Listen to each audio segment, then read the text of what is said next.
Bonjour chers amis, bonjour chers téléspectateurs. Nous sommes dans la joie, une fois de plus, de nous introduire chez vous au travers de votre petit écran dans le cadre de notre émission Témoignages et vie. Cette émission qui est une émission d'édification, d'enseignement et de témoignages avec l'homme de Dieu, le bishop des bishops, le docteur Martin. Homme de Dieu, soyez bénis. Soyez tous bénis dans le nom de Jésus et que la grâce de Dieu soit sur toi, ma chérie. Amen. Nous allons commencer par la prière pour les autorités, la prière pour nous qui sommes en studio et la prière pour tous ceux qui vont nous suivre afin que le Seigneur nous trempe dans son sang et que l'entendement des uns et des autres soit sanctifié. Nous prions. Purifié par le sang de Jésus. Amen. Nous prions pour les autorités de cette nation, la France, l'Europe, le monde entier, que ces autorités soient touchées par la grâce de Dieu, qu'elles se convertissent au nom puissant du Seigneur Jésus-Christ Nazareth et que les autorités spirituelles reçoivent la révélation sur le mystère de Christ et que chaque autorité parentale soit également sauvée, touchée par la grâce. Au nom puissant du Seigneur Jésus-Christ Nazareth, que la main du Seigneur Jésus soit également avec nous dans ces studios, son esprit, et que sa grâce nous accompagne au nom de Jésus. Amen. Amen. Bien-aimés, une fois de plus, nous vous saluons et nous sommes là avec l'homme de Dieu dans le cadre de ce grand témoignage. Va et raconte ce que j'ai fait pour toi, qui est inscrit dans ce livre. Et je tiens à rappeler aux uns et aux autres que c'est une recommandation du Seigneur lorsqu'il est venu délivrer son serviteur. Il lui a dit, il faut que tu ailles raconter tout ce que j'ai fait pour toi et que tu ailles dénoncer le mensonge du diable. Et c'est pour ça que nous sommes là en train de révéler ces choses au travers du Saint-Esprit par son serviteur. Et nous sommes en train d'avancer dans notre témoignage. Bientôt, nous allons attaquer la phase de la délivrance. Mais là, nous sommes encore dans les profondeurs du témoignage où l'homme de Dieu a rencontré Satan dans le temple de l'Inde. Et là, maintenant, Satan a convoqué une réunion de crise parce qu'il avait remarqué que le sang humain baissait dans ses réserves et la chair humaine commençait à manquer. Et là, dans cette réunion, Satan a fait un discours. Ce discours te concerne et c'est ce dont l'homme de Dieu va nous parler ce soir. Oui, ce discours te concerne, me concerne, concerne tous ceux qui vivent dans ce monde parce que il est dit le monde entier est sous la puissance du malin, sous la puissance du diable. Ça ne veut pas dire que le diable est plus fort que Dieu. C'est-à-dire, ce monde, le programme touchant ce monde, qui dirige ce monde, vient de Dieu lui-même. Il sait à quel moment le monde va mettre fin. Il va détruire, il va mettre un terme à l'existence de ce monde visible que nous pouvons toucher. Tout ce que nous pouvons faire, les immeubles, toutes les habitations, le ciel, la terre, seront broyés, selon ce que dit la Bible. Ce monde est réservé pour le feu. Pour le feu. Alors, le programme qui a été établi par Satan est tout simplement approuvé par Dieu. Parce que Satan ne peut rien faire si Dieu n'est pas d'accord. Sans la permission. Sans la permission de Dieu. Et Dieu est d'accord, pourquoi? Parce que les hommes ont accepté. Homme de Dieu, Dieu n'est pas d'accord. La permission. Oui, il mais permet. Ça veut dire qu'il est d'accord, que ça arrive. Si vous mourrez, il laisse arriver. Par exemple, il laisse arriver. Donc, à partir d'Adam, lorsqu'Adam a péché, et Satan aurait donc pris la direction de la vie de ce père de l'humanité, de cette maman de l'humanité qui s'appellerait Ève. En fait, c'est Adam qui a remis son autorité à Satan. Son autorité, son pouvoir, sa richesse. Lui-même, il a livré sa vie à Satan. Était réservée à Adam avec sa descendance. Oui, parce que Dieu avait soumis Dieu l'avait le monde. béni. Dieu a créé l'or, le diamant, tout ce qui existe, tout ce qui est comme pétrole, grâce, tout ce que nous avons aujourd'hui. Afin que l'homme domine sur Afin que l'homme domine sur toutes choses. Et quand Satan a vu, il est passé par la séduction en disant à l'homme, tout ceci n'est rien, mais toi, tu dois être comme Dieu lui-même. Alors, l'homme a abandonné. Il veut quitter la position de la créature pour devenir créateur. C'est un peu comme Isaïe avait livré son droit d'aînesse à son frère. Et ceci s'est produit pour la première fois au ciel. Et Satan avait pris le temps de convaincre les anges. Et la Bible dit un tiers de ces anges l'ont suivi et cette partie du ciel a été précipitée sur la terre, chassée par Dieu lui-même. Alors, pour la deuxième fois, dans le jardin d'Éden, Satan va encore réussir à faire entendre sa voix. Et l'homme avait suivi la voix de Satan. Ça veut dire que toute l'humanité a suivi la voie de Satan. Et Dieu, à partir de ce jour, a tracé un programme. À quel moment il va jeter donc Satan dans l'abîme des ténèbres pour le détruire une fois pour toutes. Mais maintenant, il te laisse la possibilité d'accepter la voie tracée par lui afin que tu sois sauvé. Oui, et tu as la possibilité de refuser. Et tu as la possibilité aussi d'accepter que Jésus-Christ est ton sauveur. Oui, dites-nous un peu, homme de Dieu. Donc, ça veut dire que quand le diable, parce que Satan existe avant l'homme, quand il a été précipité sur la terre, après sa rébellion avec le tiers d'ange, donc Dieu, il a été précipité sur la terre. Dieu a créé l'homme et l'homme était au-dessus de Satan. L'homme a été créé à l'image de Dieu. Donc, au-dessus de Satan, les anges n'ont pas été créés à l'image, parce que Satan lui-même, avant d'être Satan, il était un ange. Un ange, oui. Donc, ici, dans le chapitre 1er, Hébreu chapitre 1er, voici ce qui est dit à propos de l'homme, parce que Satan était tellement jaloux, et il a dit à Dieu, qui est l'homme, pour que tu prennes soin de lui. Donc, en fait, si l'homme ne péchait pas, on allait être au-dessus de Satan et dominer la terre pour oui, toujours. Jusqu'à ce jour. C'est pourquoi la Bible dit, ici, devenu de temps supérieur aux anges, qui, au verset 4, verset 4 qu'il a hérité des noms plus excellents que le leur. Il s'agit de Jésus. Ouais. Donc, car auquel des anges Dieu a-t-il jamais dit, tu es mon fils, je t'ai engendré aujourd'hui, et encore je serai pour lui un père, il sera pour moi un fils. Et lorsqu'il est introduit de nouveau dans le monde, le premier-né, il dit que tous les anges de Dieu l'adorent. De plus, il dit des anges. C'est lui qui fait des anges des vents et de ses serviteurs une flamme de feu. Mais il a dit au Fils, ton trône, ô Dieu, est éternel. Le sceptre de ton règne est un sceptre d'équité. Tu as aimé la justice et tu as haï l'iniquité. C'est pourquoi, ô Dieu, ton Dieu t'a oint d'une huile de joie au-dessus de tes égaux. Et encore, toi, Seigneur, tu as au commencement fondé la terre, et les cieux sont l'ouvrage de tes mains. Ils périront, mais tu subsistes. Ils vieilliront tous comme un vêtement. Tu les rouleras comme un manteau. Ils seront changés. Mais toi, tu restes le même. Et tes années ne finiront point. Et auquel des anges a-t-il jamais dit, assieds-toi à ma droite jusqu'à ce que je fasse de tes ennemis ton marchepied.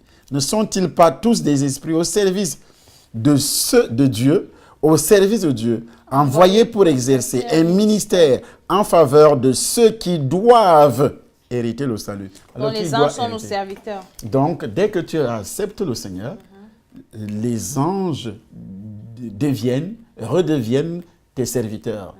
Comme auparavant, si l'homme était resté intègre sur la voie de Dieu, donc, si Adam était resté intègre, aucun pouvoir sur nous. Satan ne pouvait pas, le sorcier ne pouvait pas avoir un pouvoir sur nous, une domination sur nous. D'accord, nous revenons alors à notre question. Oui.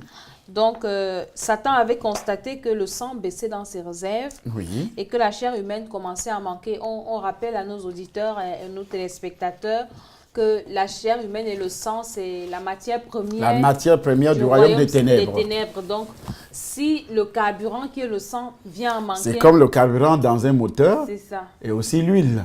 Et là, donc, il a convoqué une réunion de crise. D'urgence. Parce qu'il nous manque la matière première. Et qu'est-ce qu'il fallait faire pour ravitailler le royaume? Il fallait donc organiser le plus tôt possible la guerre. Laquelle? La guerre du Golfe. Sachant que par le canal de cette guerre, il y aura beaucoup plus de sacrifices. Et pour le faire, il va passer bien sûr par les décideurs. Les décideurs politiques, les autorités. C'est pourquoi la Bible, selon 1 Timothée chapitre 2, exige de prier beaucoup pour les autorités. Parce que ce soit autorité spirituelle, que ce soit autorité parentale, que ce soit autorité administrative, juridique, nos pensées sont de tour à tour influencés par des esprits que Satan envoie après avoir organisé une grande réunion comme celle-là. Alors, il donne des injonctions, il donne le programme qui doit être exécuté par les esprits. Ils doivent introduire ces programmes dans la tête des autorités, comme le programme du gouvernement mondial de Satan est introduit dans la tête des autorités qui prennent parfois des décisions sans toutefois comprendre ce pourquoi ils prennent comme on a vu véritablement ces il y a quelques jours décisions. qui a essayé des bombes, des bombes nucléaires. Là, Voilà, donc ce qui se passe aujourd'hui avec le Nord-Coréen, mais les gens ne comprennent pas que et il est fier. Et il est fier et que ce sont des sacrifices. Le diable veut allumer une 3e guerre mondiale et il y aura des sacrifices. Il veut à tout prix détruire une partie du monde.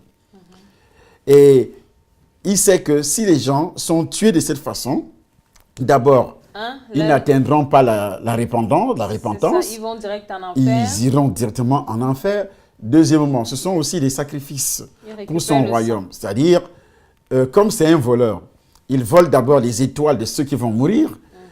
Il doit utiliser les destinées de ceux qui doivent mourir par le canal des bombes, des missiles, tout ce qui est utilisé parfois là, nous sommes dans le pendant cadre la guerre. Des guerres. La famine Donc, aussi, parce la qu'il y a famine la aussi, qui tue pendant donc les la guerres. famine qui tue, tous les inondations par exemple, les tremblements de les terre, catastrophes comme les tout à l'heure. catastrophes comme ce qui se passe aujourd'hui. Les vents violents sont poussés par qui? Par des esprits. Oui.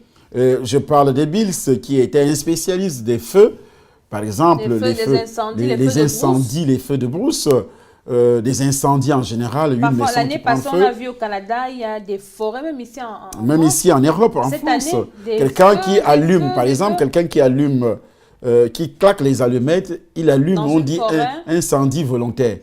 On dit volontaire, mais il est poussé par quelle puissance? Il est poussé par des esprits. Parce que Satan a besoin des sacrifices. Et quand une personne t'insulte, ça veut dire que cette personne est utilisée par Satan, par des esprits. Parce que c'est Satan qui veut t'insulter. Il lui faut donc un corps. Il va utiliser ce corps-là pour t'insulter et la personne va se permettre de t'insulter, mais il est poussé par des esprits. C'est pourquoi la Bible dit, chacun, nous n'avons pas à lutter contre la chair et le sang, mais contre les dominations. Ce sont des esprits. Donc ce jour-là, qu'est-ce qui se passe lorsqu'il donne l'ordre? Parce qu'il y a eu une baisse. Et baisse, ça veut dire que ces esprits ne seront plus intrépides. Et pourquoi ils ne sont plus intrépides? Parce qu'ils n'ont pas bu. Pourquoi ils n'ont pas bu? Ils n'ont pas bu la matière première qui le rend intrépide, qui le rend plus méchant. C'est pourquoi la Bible appelle les esprits méchants dans les lieux célestes. Mais homme de Dieu, moi je pense que ça doit être cause du réveil. Mais est-ce que quelqu'un qui n'a pas Christ peut résister au diable? C'est déjà non, ça, il ne peut sa pas. croix. Il ne peut pas résister au diable. Le problème de Satan, quand il provoque la guerre, il sait que nous vivons, nous les croyants, nés de nouveau, nous vivons encore dans ce monde. On a besoin de la paix pour prier. On a besoin de la paix pour aller à l'église, pour évangéliser même. On a besoin de la paix. S'il n'y a pas la paix, afin que nous menions une vie paisible, si nous ne menons pas cette vie paisible, comme ce que préconise l'apôtre Paul dans le livre de 1 Timothée chapitre 2, donc s'il n'y a pas cette vie paisible, il sera impossible d'annoncer l'évangile pour que les gens soient sauvés. Il faut que Satan perturbe donc cette paix, et puis vous aurez même d'abord les doutes sur l'existence de la puissance. Ce que je dis, homme de Dieu, puissance de Dieu. Ce qui cause le manque, ça dit que qui pète les réserves. Parce que je me souviens en 2005, quand j'étais arrivé au Cameroun, parce qu'on avait remarqué dans le pays que en fin d'année, il y avait beaucoup d'accidents de route. Oui. Et du coup, on ne savait pas ce qui se passait. Mais là, quand vous êtes arrivé en 2005, vous avez révélé qu'en fait, ce sont des sacrifices. Et les chrétiens ont commencé à prier. Et cette année 2005, là, en fin d'année, jusqu'à présent, je crois, il n'y a plus eu des accidents comme ça. Oui. Donc, certainement, à cette époque-là, il y avait... Mais il déplace dans les bornes. Oui, il sait que vous connaissez déjà, vous avez déjà la révélation sur ces tactiques en fin d'année, par exemple, décembre et début janvier. Et là, vous priez, alors, donc, c'est au milieu de l'année qui commence à frapper. Parce que après les fêtes, vous baissez les bras et vous baissez les bras, les gens se reposent par l'assoupissement ils ont mangé, ils ont bu, et ils se disent On a traversé l'année, ça va très bien. Donc, on ne s'occupe que de nos affaires, donc là, et puis c'est fini. Ils commencent à gagner donc du terrain. Oui, je disais que, et puis là, maintenant, c'est tellement, le sang avait manqué et la chair. Oui. Donc, c'est parce qu'il y Pourquoi? avait eu un réveil. Un réveil, et puis après, les gens ont baissé les bras. On baissait les bras. Donc, du coup, les enfants de Dieu... Et c'est pourquoi il empêche donc les enfants de Dieu à annoncer l'évangile, à prier. Et ils s'intéressent beaucoup plus aux choses de la terre. Et on ne fait que parler d'un miracle, mais miracle, on ne voit plus l'essentiel. Et parce que nous sommes la lumière. Les enfants de Dieu, c'est la lumière du monde. Et si la lumière perd son éclat. le sel, comme il dit, le sel perd sa saveur. Ça. Donc, nous sommes dans ce monde. Si la lumière devient ténèbres. Si la lumière devient ténèbres, c'est très grave. Et c'est ce que Satan veut. C'est ce qu'il veut. Et quelque part, vous dites que, nous sommes dans le discours de Satan, il dit, j'exige que toutes mes troupes, qu'elles mettent encore plus de pression dans les foyers, les entreprises et les gouvernements. J'exige le retrait de 50% des billets de banque en circulation dans le monde. Jusqu'à présent, il n'avait exigé que le retrait de 30% des billets de banque. C'est pour ça que nous avons vu la crise. Les crises économiques qui vont échelle sur échelle depuis plusieurs années. Pendant ce temps, les Africains réclament la suppression du franc CFA. Qu'est-ce que ça a à y avoir? Eux ne savent pas que la gestion des affaires de ce monde est entre les mains de Satan. Et les mêmes Africains aujourd'hui refusent Christ, refusent l'évangile, prétextant que, voilà, la Bible, ce sont les Blancs qui l'ont emmené, ça, fermer les églises, fermer les mosquées, tout ça, tout ça. On ne parle plus de Dieu. Retournons dans nos pratiques traditionnelles, la tradition, les coutumes.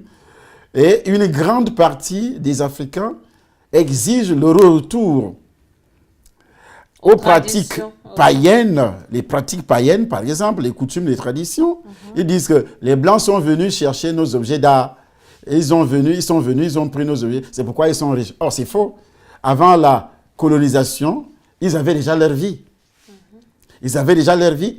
Ils sont venus avec la civilisation. Pendant la colonisation, nous imposer dans cette civilisation. Ce ne sont pas nos objets d'art. C'était gentil même. Non, ce n'était pas nos objets d'art, nos coutumes, nos traditions. Parce que voilà comment le diable a réussi à introduire dans la tête des Africains, attaquer les pensées des Africains que voilà, ils ont volé. Quand ils sont venus vous coloniser, ils ont pris vos objets d'art, ils ont pris ce qui faisait l'essentiel, la puissance, les richesses des Africains, dont les objets d'art, leur Dieu, ils sont partis avec. Oh, c'est faux. Nous voulons soulever là que dans une émission, vous nous avez dit que le diable est le maître des pensées et des suggestions. Voilà, il attaque, c'est-à-dire il introduit sa propre pensée. C'est sa plus grande arme. Et toi, tu penses que la pensée que tu reçois, c'est ta pensée, alors que ce n'est pas ta pensée. C'est son plus grand champ de bataille. Voilà. Alors, c'est seulement la parole de Dieu. Si tu connais la parole de Dieu, elle va donc filtrer. Et elle va protéger tes pensées. Il va protéger tes pensées par la présence du Saint-Esprit. Donc, en disant, quand notre temps revient sur ce discours, où j'ai été l'une des grandes personnalités invitées à cet événement, et je portais ma tenue d'intronisation avec des ornements pas croyables, pas possibles. Il y avait les plus hauts dignitaires du royaume. Et le service protocolaire était, c'est-à-dire la réunion s'est tenue dans le sous-sol sud-africain. De l'Inde ou sud-africain? Pardon, la première réunion c'était en Afrique, en Inde. Cette fois-ci, c'est dans le sous-sol sud-africain. Et c'est en ce moment-là que nous allons recevoir ce discours. À l'instant, dans le discours, qu'est-ce qui est écrit? Il est dit, d'abord, beaucoup, parce qu'à chaque réunion, chacun doit d'abord présenter, rendre compte, faire son bilan de ses activités. Parce que si tu as été envoyé dans une église, par exemple, pour troubler, contre les églises de réveil, il faut les troubler. Et vous, il faut amener le votre bilan était comment? Parce que vous étiez déjà envoyé à Edea, donc le travail était en train de marcher. Mais le travail était en train de marcher, puisque déjà, l'église de Papa Obaka, quand je dis église, ce n'est pas l'église, la salle ou le bâtiment, mais son ministère. Oui, il était en train de battre était déjà en train de battre de l'aile, les divisions était déjà installé. Le refroidissement. Le refroidissement. Les serviteurs de Dieu ne se disaient plus bonjour, que ce soit entre lui et son propre frère qui étaient les deux pasteurs et aussi d'autres pasteurs. Il y avait d'autres pasteurs qui étaient derrière son petit frère et les autres aussi qui étaient derrière Obakar. Donc, en principe, le corps de Christ divisé. Et dites-nous un peu, et l'homme de Dieu, l'apôtre Obakar et sa femme, comment c'était? Pour l'apôtre Obakar et sa femme, tout allait très bien. Donc, vous n'avez pas réussi à... On n'a pas réussi parce que c'est un monsieur qui aimait vraiment sa femme.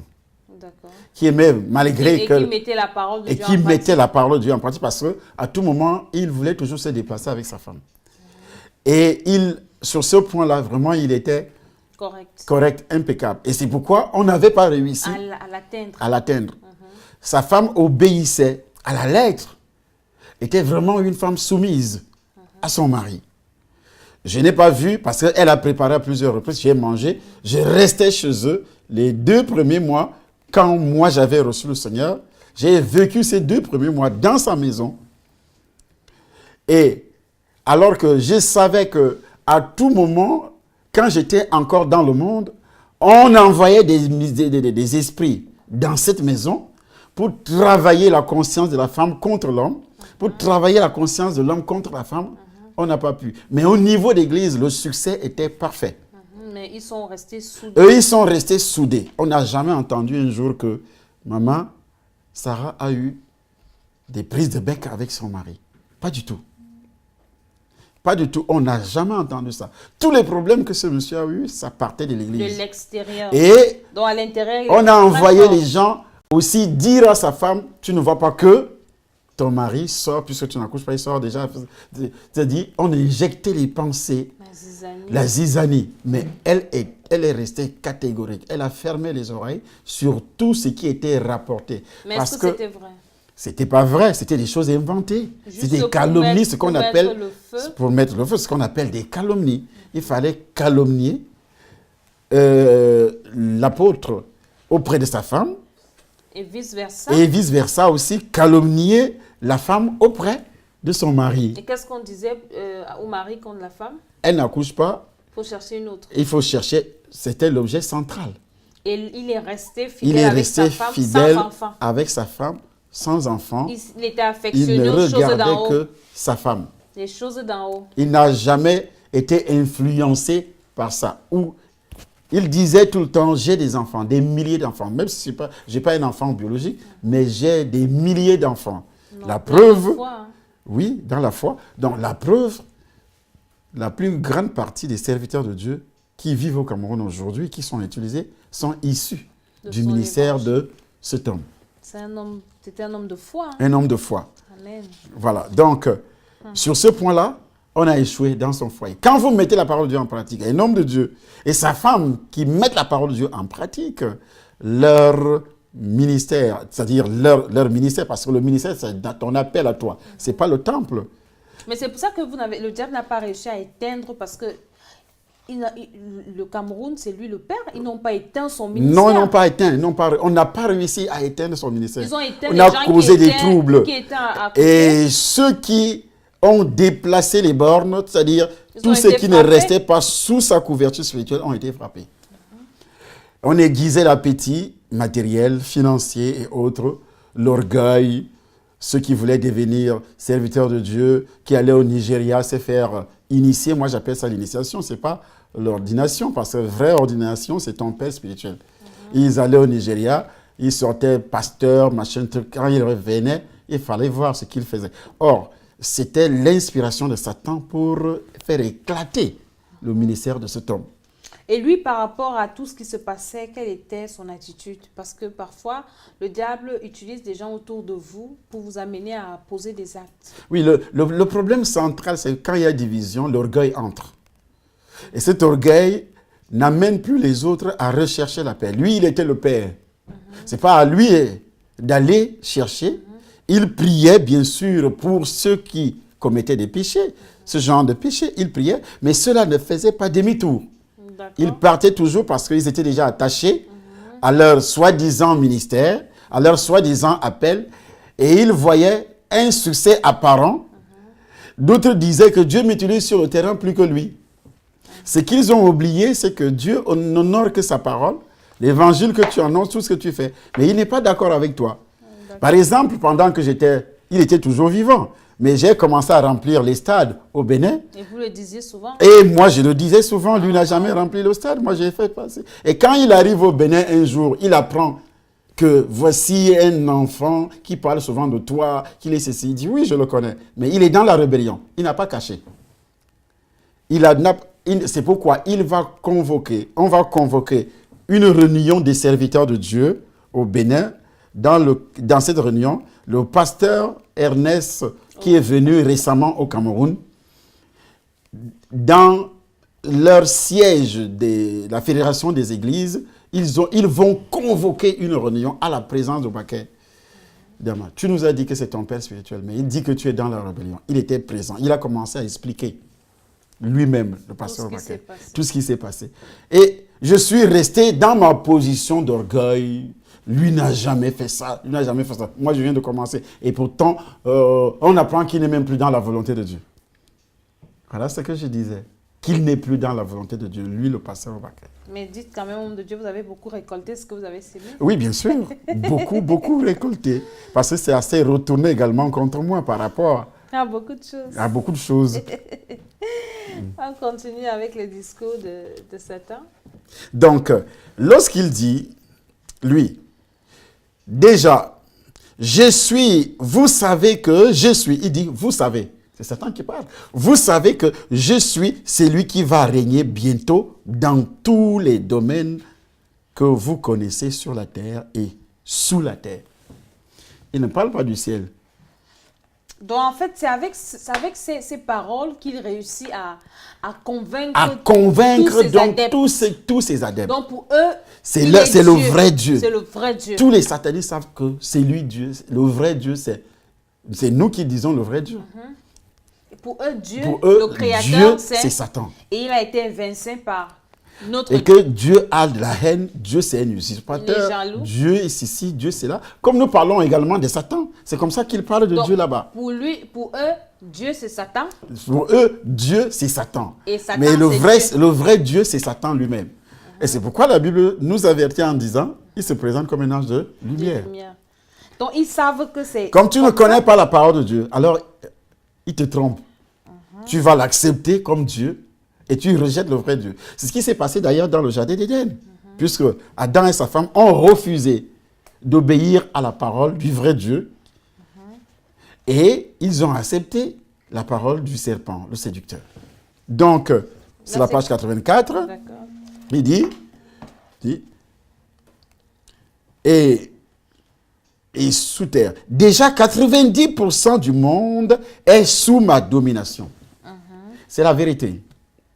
Là, il ne ment pas. Sous sa domination, pourquoi? C'est pourquoi la Bible nous avertit en disant, nous n'avons pas lutté contre la chair, mais contre les dominations. Les dominations, c'est quoi? Ce sont ces catégories d'esprits. Dominateur, prince, autorité et esprit méchant dans les lieux célestes. Alors, il utilise 90% des autorités administratives. Il utilise également les autorités religieuses qui ne sont pas nées de nouveau. Il y a combien d'autorités religieuses qui sont nées de nouveau? Pas beaucoup. Pas beaucoup. Et en même temps, les enfants de Dieu, le monde, si on compte le nombre d'habitants dans ce monde aujourd'hui en 2017, on peut atteindre presque 7 milliards. 7 milliards d'âmes. Mais est-ce qu'il y a un milliard de convertis? Non, on avait vu ça sur une statistique. Oui, il n'y a pas 1 milliard de convertis. Nés de nouveau, il n'y en a pas. Il n'y a pas 1 milliard de nés de nouveau qui seront enlevés. Et c'est pourquoi il y a des religions. Donc en fait, le diable multiplie des religions. Il multiplie sa stratégie, c'est multiplier des religions qui parlent de Dieu, mais qui ne sont pas sauvés. Vous parlez de Dieu, mais vous n'êtes pas sauvés. Corneille parlait de Dieu. Or, Corneille appartenait toujours à Satan. Homme de Dieu, dites-moi, il y a un truc qui me vient à l'esprit. Oui. Étant donné qu'on vient de dire là qu'il dit à ces gens que c'est lui Dieu.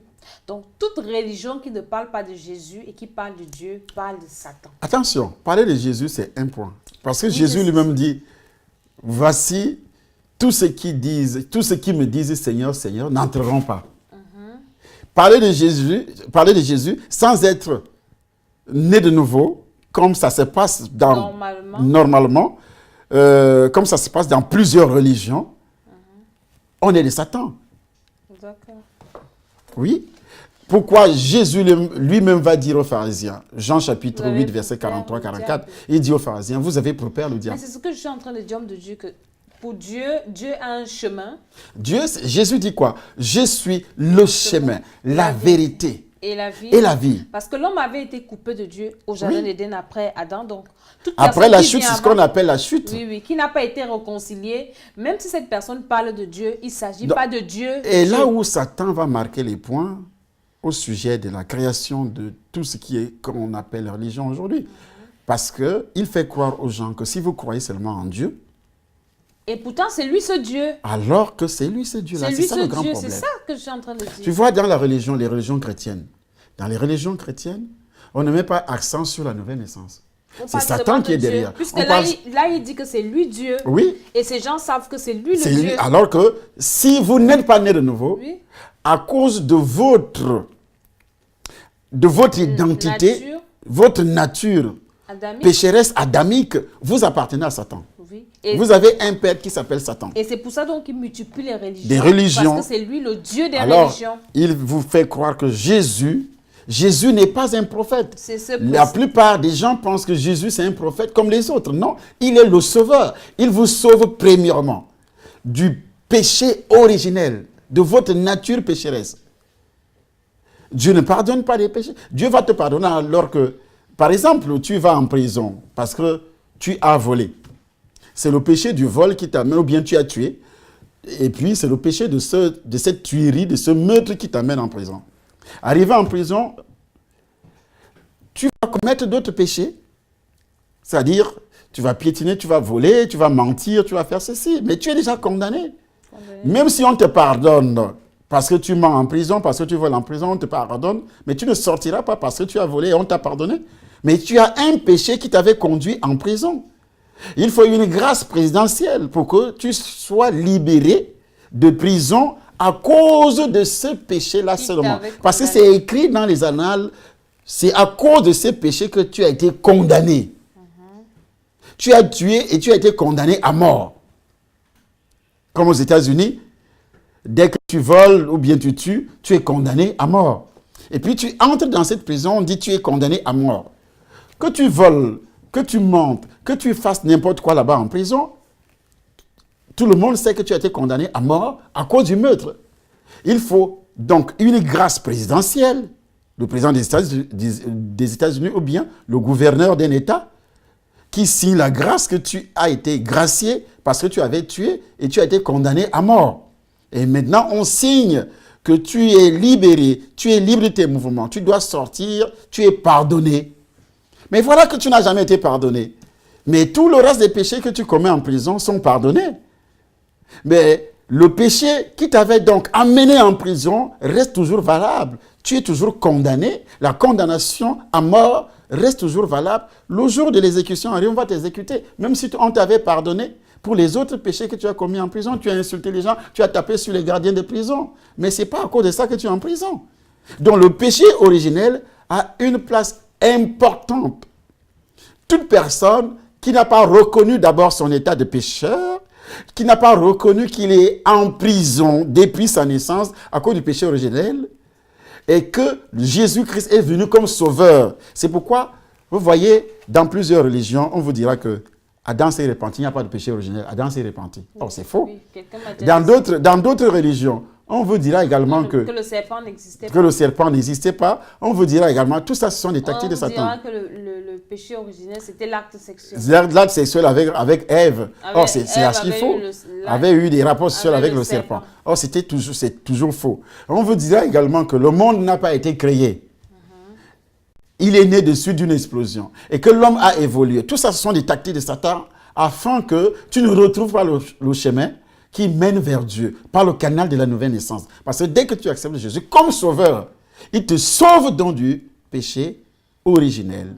Et puis, le Saint-Esprit descend sur toi quand le péché originel est déjà détruit, donc tu reçois une visitation, tu reçois le Saint-Esprit, et quand tu reçois le Saint-Esprit, commence donc à te convaincre de tes propres péchés. Et c'est ainsi que, lorsqu'il te convainc de tes propres péchés, et tu te répands, le Saint-Esprit commence à contrôler tous les aspects de ta vie. C'est ça la nouvelle naissance. Et tu suis donc les enseignements. Et c'est pourquoi que Satan dit déjà 90% du monde est sous ma domination. Nous allons bientôt arracher les 10% qui restent entre les mains de ce présent. Les 10% là, c'est qui? Ce sont les nés de nouveau. Donc, les nés de nouveau, ils doivent faire tout et tout pour les récupérer. Et c'est seulement 10%. Et c'est seulement 10% sur les 7 milliards d'habitants. Donc, calcul sur les 10, ça fait combien? Je pense que sur les 7 milliards, ça fait 700 millions. Même pas 1 milliard. Même pas 1 milliard. 700 millions de personnes nées de nouveau. Quand j'ai quitté... Ça veut dire que les enfants de Dieu ne travaillent pas? Non, les enfants de Dieu aujourd'hui ne font que chercher les miracles. Ça veut dire que les enfants du diable sont plus efficaces. Ils ne font que chercher le miracle. Il faut voir comment le diable s'organise avec les cercles mystiques, avec les sectes pernicieuses. Comment il s'organise? Comment c'est-à-dire, que ce soit dans le domaine professionnel, dans le domaine des affaires, comment les gens entrent parce qu'ils veulent l'argent, parce qu'ils veulent le succès. Dans le domaine de la musique, dans le domaine du football, dans le domaine des affaires, dans le domaine, tu vas trouver tout ce qu'on appelle des lobbies, des cercles mystiques qui font la promotion de leur secte, de leur cercle mystique, de leur secte pernicieuse. Si tu es avec nous, tu seras en contact avec tel président, avec telle personnalité pour évoluer dans cette société. Il faut être avec nous. Si tu veux réussir, il faut être avec nous. Ils enregistrent. Donc c'est un succès. Et c'est le diable qui est derrière tout ça. Mais les enfants de Dieu ne parviennent pas à ouvrir la bouche pour parler de Jésus. Et le diable, par le canal de la séduction matérielle, financière, nous voulons vivre. Il a effacé le mot enlèvement. Il a effacé le mot. La Bible nous enseigne que nous sommes étrangers et voyageurs sur cette terre. Mais tout le monde, tous ceux qui vivent comme chrétiens nés de nouveau, chacun a des yeux fixés sur la prospérité, sur le matériel terrestre. Je parle de la prospérité terrestre. Sur la réussite. On pense que la réussite, c'est parce que tu as beaucoup de maisons. Tu as eu beaucoup de miracles. On ne fait que parler de bénédiction matérielle. Mais le diable a effacé le vrai but que Dieu s'est fixé, nous sauver pour nous amener quelque part au ciel. Mais généralement, les serviteurs de Dieu ne parlent plus du ciel. Ils ne parlent que du succès terrestre. Mais peut-être parce qu'ils n'ont jamais vu le ciel, homme de Dieu. Oui, voilà.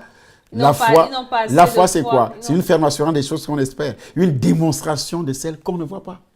Tu es donc serviteur de Dieu, pourquoi? Si tu n'as pas la foi.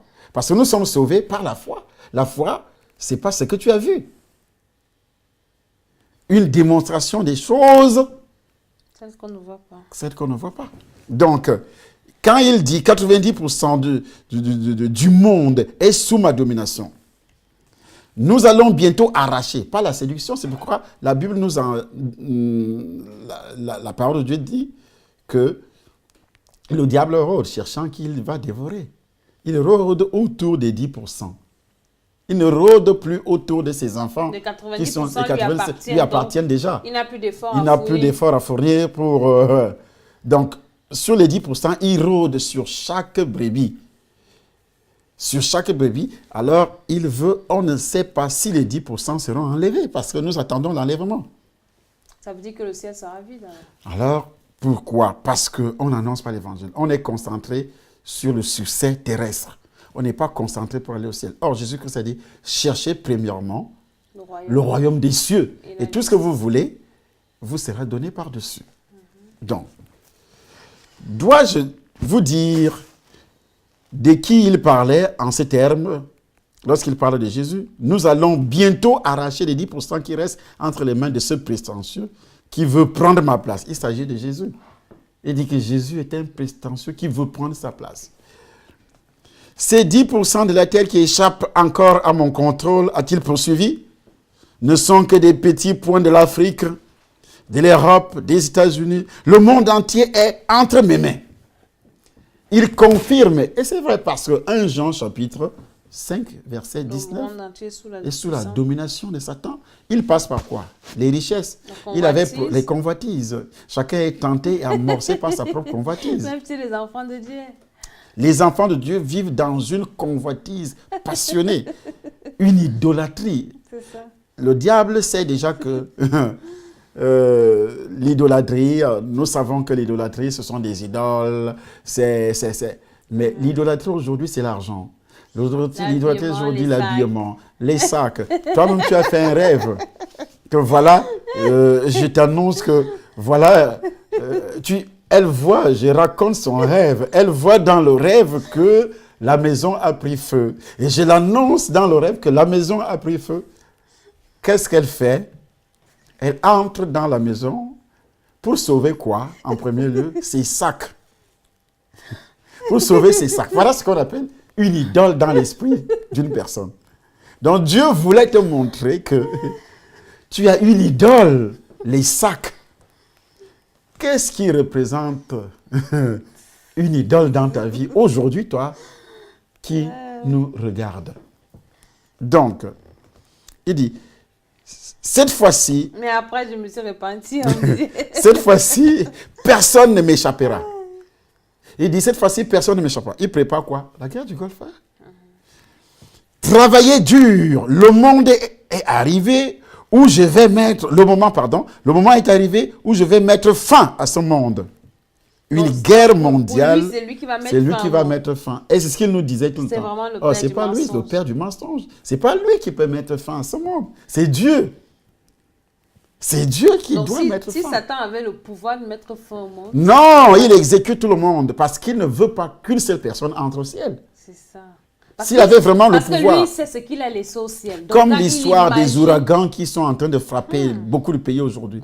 C'est dirigé. C'est pompé par les démons, mais Dieu met la main pour que le diable ne puisse pas aller au-delà. Mais c'est quand le Saint-Esprit va quitter la terre... qu'il va donc investir, qu'il va donc prendre possession. Parce que c'est le Saint-Esprit qui le retient encore. Oui, qui le retient encore. Dès qu'il y a enlèvement, c'est fini. C'est pour ça qu'il dit qu'il n'y a que les petits points de l'Afrique, de l'Europe, là, qui lui résistent. Qui résistent encore. Parce qu'il y a le Saint-Esprit. Il y a le Saint-Esprit, les enfants de Dieu qui prient, qui sont nés de nouveau et qui lient les démons, qui donc on doit combattre, comme l'apôtre Paul le disait en disant, voilà, nous n'avons pas lutté contre la chair et le sang, mais contre les dominations. Les armes avec lesquelles nous combattons ne sont pas charnelles. Elles sont puissantes pour renverser les raisonnements et pour détruire les forteresses. Nous combattons. Et c'est pourquoi Satan fait la guerre aux enfants de Dieu. Il y a des programmes aujourd'hui. Chaque gouvernement qui arrive, on doit fermer les églises. Quand tu arrives, je suis chrétien, né de nouveau, tout le monde se méfie de toi. C'est Satan. C'est Satan. Et chaque autorité qui arrive n'aime pas entendre parler d'église de réveil. On parle de la religion. Tout le monde est d'accord avec la religion, mais pas avec l'église de réveil.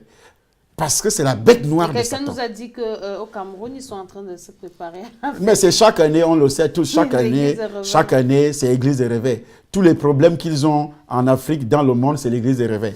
Et j'ai posé la question, même ceux qui ont fait les histoires, les vidéos sur nous, les serviteurs de Dieu, en Afrique, au Cameroun. Est-ce que c'est les hommes de Dieu? C'est les hommes de Dieu qui gèrent le diamant du Congo démocratique? Est-ce que c'est les hommes de Dieu qui gèrent le pétrole du Cameroun, le bois du Cameroun? Est-ce que c'est les hommes de Dieu qui gèrent les forêts? Les hommes de Dieu gèrent quoi? On dit ils dépouillent le peuple. Ils gèrent quoi? Rien du tout. Et rien du tout. Est-ce qu'il y a un homme de Dieu qui est en prison parce qu'il a volé des milliards? Il a détourné les milliards? Non. Mais une grande partie du gouvernement camerounais, l'ancien gouvernement camerounais, est en prison. Ils sont dans les églises mortes. Les anciens des églises mortes. Ils sont même les anciens. Ceux-là sont des anciens des églises mortes. Églises mortes. Qu'on appelle des grandes églises. Ils appartiennent tous à ces églises-là. Ils gèrent le pays, mais le pays va mal.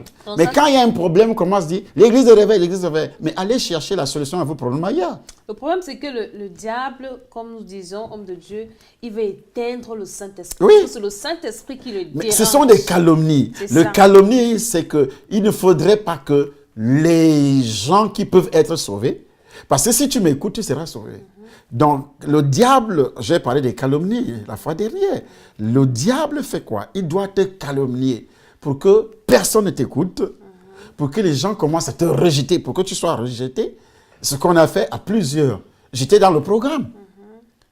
Il fallait calomnier les banquiers, il fallait calomnier le baquet, il fallait calomnier que c'est des voleurs, c'est des escrocs, c'est ceci. C'est le programme de Satan pour que les hommes de Dieu, les vrais, soient rejetés. Alors, il suscite également les faux, qui se présentent comme les vrais hommes de Dieu, alors qu'ils vont commencer à faire des choses et on va vous mettre tous dans le lot. Alors qu'ils sont réellement des agents de Satan.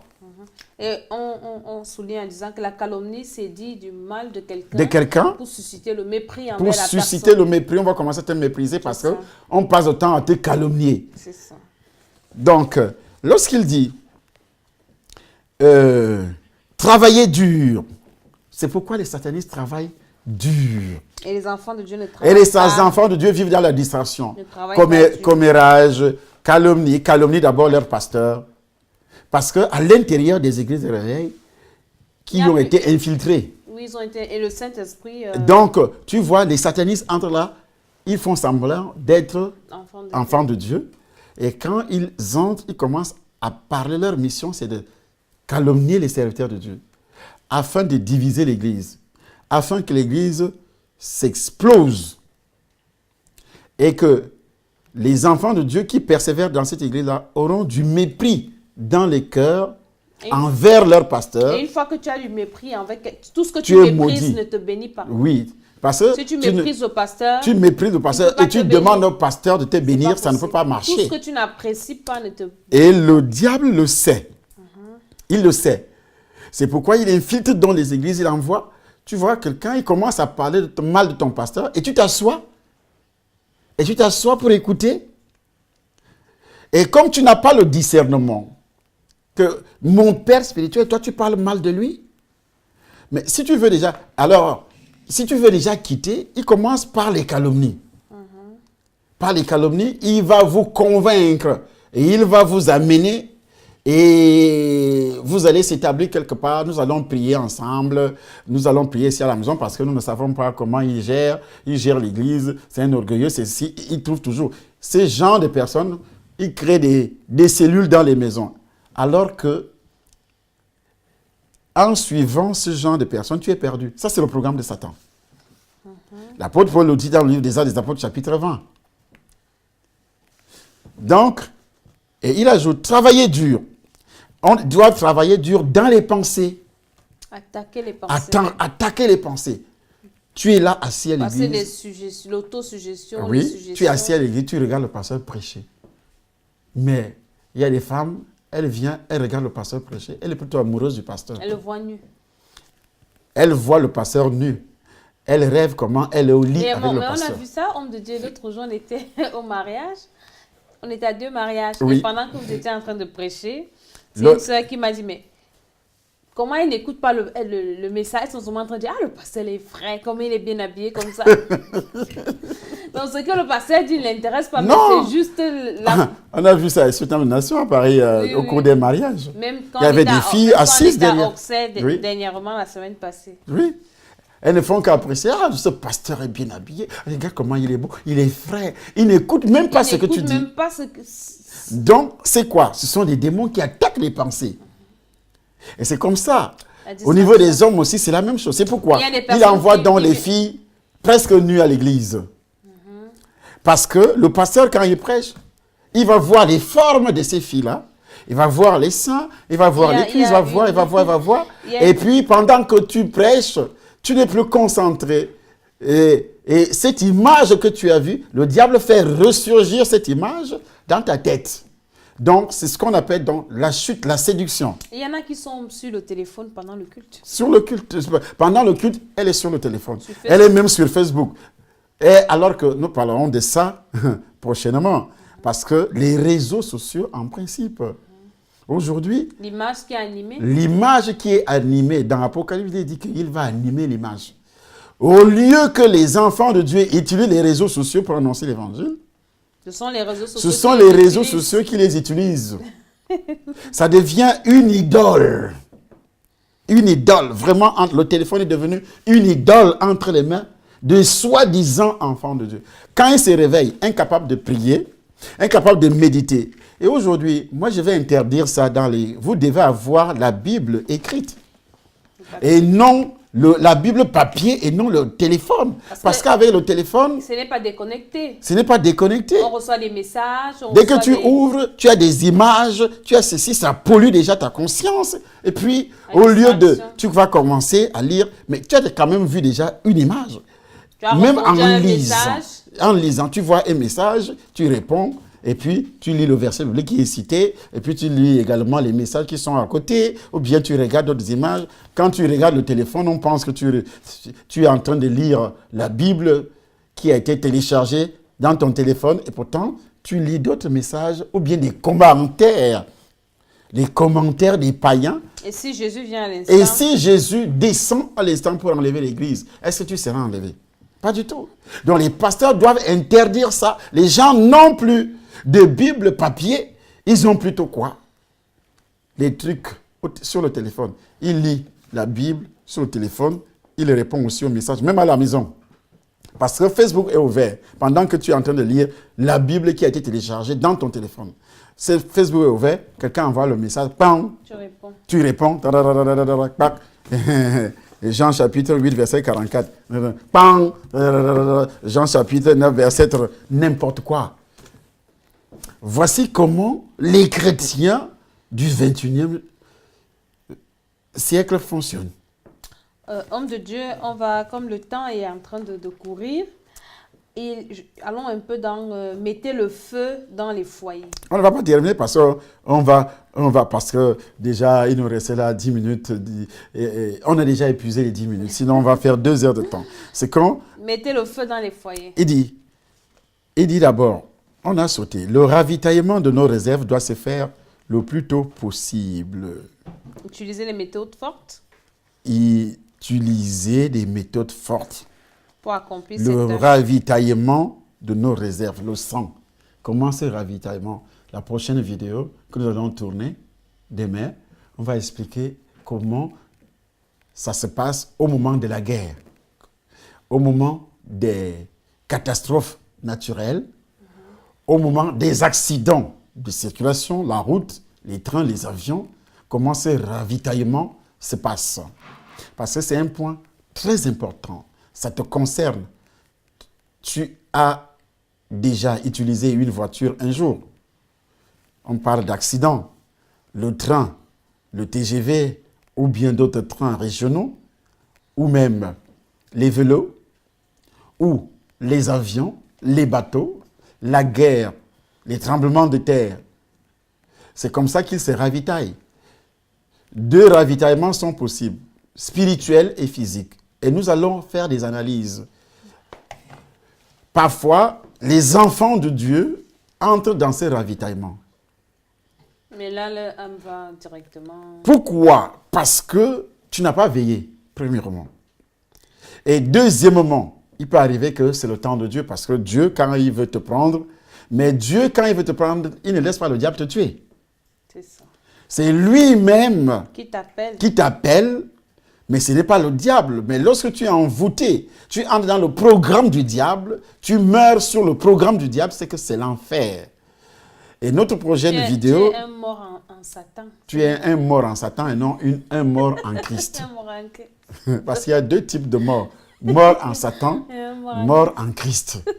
Tu ne vas pas ressusciter pour aller au ciel le jour de l'enlèvement. La première résurrection ne sera pas ton partage. Tu vas attendre, ton corps va rester dans la tombe. Pendant ce temps, l'esprit et l'âme sont déjà dans l'abîme des ténèbres, comme l'homme riche dans le livre de Luc, l'évangile de Luc, chapitre 16, verset 19.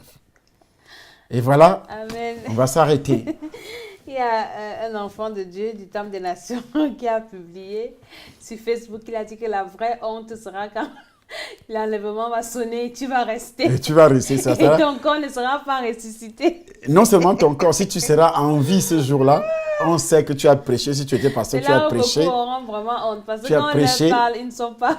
Il refuse d'être réveillé. Nous, Tu as prêché, les gens savaient, si tu étais brebis, les gens savaient que tu allais dans les églises réveillées et toi tu restes. ou bien tu étais Ça sera la vraie pasteur, honte. ou bien tu étais Et pasteur. sache que si tu restes, tu ne seras plus jamais sauvé. C'est fini pour C'est toi. fini pour Il n'y toi. aura plus de... Le Saint-Esprit ne va plus revenir une deuxième fois. Pour te convaincre pour la deuxième fois. Alléluia. Que Dieu vous bénisse. Amen.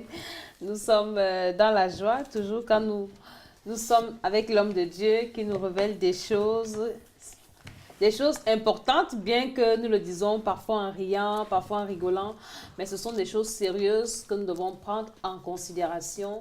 Vraiment que le Seigneur bénisse son serviteur pour toute la peine qu'il prend, pour le temps qu'il nous accorde. Et, pardon, ce livre est disponible, vous pouvez l'avoir. Va et raconte ce que j'ai fait pour toi. Donc, appelez et nous allons vous dire ce qu'il faut faire. Nous pouvons vous l'expédier par la poste. Vous pouvez également acheter ça pour évangéliser. Pour évangéliser, Offrir donner à à quelqu'un. quelqu'un. Et la personne, le Saint-Esprit fera son travail. Cette personne sera sauvée au travers de ce livre. Donc, nous sommes à Paris, au 34 avenue du Vieux Chemin de Saint-Denis, au 92 390 à Villeneuve-la-Garenne, tous les jeudis à partir de 18 h. Le vendredi, c'est 18 h. Et le dimanche, nous sommes là à 9 h pour un grand culte d'adoration, de délivrance, de témoignage avec l'homme de Dieu. Bien-aimés, déplacez-vous et venez prier avec nous. Vous allez voir ce que le Seigneur peut faire pour vous. Et Dans la veillée, pardon, il n'y aura pas de veillée ce mois-ci. il n'y aura pas de veillée ce mois de septembre. Nous préparons juste notre premier anniversaire. Le 14. Le 14 octobre. Octobre. Et nous allons vous communiquer le programme. Vous êtes invités, je crois que ce sera à notre adresse au 34 avenue du Vieux Oui, Chemin. oui. Ce sera un dîner de gala. Donc toute la nuit, nous allons festoyer autour d'un repas pour rendre gloire à Dieu, écouter les témoignages de ce qu'il a fait. Donc venez, vous êtes invités. Invités également, venez avec vos invités. Nous allons vous recevoir parce qu'il y aura à manger pour tout le monde. Il y aura beaucoup pour tout le monde. La veillée, ça sera plutôt le 3 novembre. Oui, la veillée sera plutôt le 3 novembre, comme le vendredi. dit l'homme de Dieu. Donc, restez connectés, abonnez-vous à notre chaîne, recommandez notre chaîne YouTube à vos amis, Temple des Nations. Regardez les vidéos précédentes, vous allez voir beaucoup de choses, beaucoup de révélations que l'homme de Dieu a dit dans les vidéos. Parce que là, nous avançons, nous ne rentrons pas en arrière. Donc, si vous avez pris... Peut-être vous aviez raté les premières Oui, vidéos. si c'est la première fois que vous nous suivez, rentrez écouter les autres vidéos. Vous allez comprendre également beaucoup de choses. Et connectez-vous aussi à notre page Facebook avec l'article Le Temple des Nations, où l'homme de Dieu fait des directs d'enseignement, de prédication. C'est très important, vous en avez besoin pour nourrir votre âme. Et si vous êtes un enfant de Dieu ou bien un homme de Dieu qui a besoin de recevoir ce témoignage dans son assemblée, vous pouvez également contacter l'homme de Dieu à son numéro qui passe sous votre écran. Et l'homme de Dieu verra comment c'est possible pour venir bénir le corps de Christ. Bientôt également, nous allons lancer l'école de la délivrance, qui est une école vraiment inspirée depuis le trône de la grâce pour bénir le corps de Christ. Parce que Dieu a assigné les limites à chaque serviteur, à son serviteur. Il lui a donné l'onction de la délivrance. Donc, certainement, c'est très intéressant pour vous, hommes de Dieu, enfants de Dieu. Nous allons également vous communiquer ce programme. Et nous sommes au terme de notre émission. Nous vous bénissons. Merci de rester connectés, de prier pour nous, parce que nous aussi, nous prions pour vous. Nous vous aimons et nous vous souhaitons que le Seigneur vous fortifie et qu'il vous enracine dans sa parole. Soyez bénis dans le nom de Jésus-Christ. Amen.